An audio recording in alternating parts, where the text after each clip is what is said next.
अस्सलाम वालेकुम व्यूअर्स, आज हम बात करेंगे रवादारी और अमन का आलमी दिन यानी international day for tolerance and peace. Video में आगे बढ़ने से पहले हमारे चैनल को सब्सक्राइब करना और बेल आइकन के बटन को प्रेस करना ना भूलें। व्यूअर्स, रवादारी और अमन का आलमी दिन हर साल 16 नवंबर को दुनिया भर में मनाया जाता है। ये दिन सबसे पहले 1995 में 16 नवंबर को यूनेस्को के ज़ेर एहतमाम मनाया गया। रवादारी से मुतल्लिक यूनेस्को ने कुछ उसूल बनाए जिसे तमाम दुनिया ने अपनाया। यूनेस्को की रवादारी से मुतल्लिक तारीफ़ के मुताबिक रवादारी ना तो खुशी है और ना ही हमदर्दी का फुकदान, बल्कि ये दुनिया भर के लोगों की सकाफत और तर्ज़ ज़िंदगी का एहतराम है।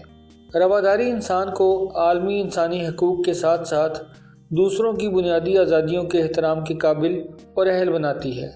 कुदरती तौर पर दुनिया भर के लोग मुतनव्वे हैं। ये वाहिद रवादारी ही है जो पूरी दुनिया की मखलूत बरादरियों के लोगों की मुश्तरका ज़िंदगी को यकीनी बनाती है। रवादारी एक अखलाकी फरीज़ा ही नहीं बल्कि ये अफराद, ग्रोहों, रियासतों वगैरह की सियासी और कानूनी ज़रूरत भी है। इसके मुताबिक दुनिया भर की हर रियासत में लोगों के तमाम ग्रोहों को मसावी मौक़े फ़राहम किए जाने चाहिए।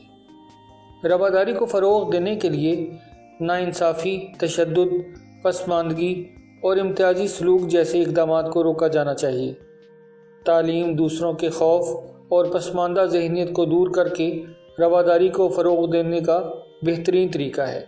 रवादारी को फ़रोग़ देने के लिए दुनिया के नौजवानों में क़ुव्वत फ़ैसला और मस्बत सोच के फ़रोग़ को आगे बढ़ाना बेहद ज़रूरी है। लोगों के मज़ाहिब, सकाफ़तों, ज़बानों, नस्लों में तनव्वुर के बावजूद रवादारी तमाम लोगों को मुत्तहिद करने का बेहतरीन ज़रिया है। रवादारी और अमन का आलमी दिन हर साल 16 नवंबर को मनाया जाता है, जिससे हमें बहुत मस्बत पैगाम भी मिलता है। आज की वीडियो में इतना ही। जाने से पहले हमारे चैनल को सब्सक्राइब करना और वीडियो को लाइक करना मत भूलें। साथ ही साथ बेल आइकन के बटन को प्रेस करना ना भूलें।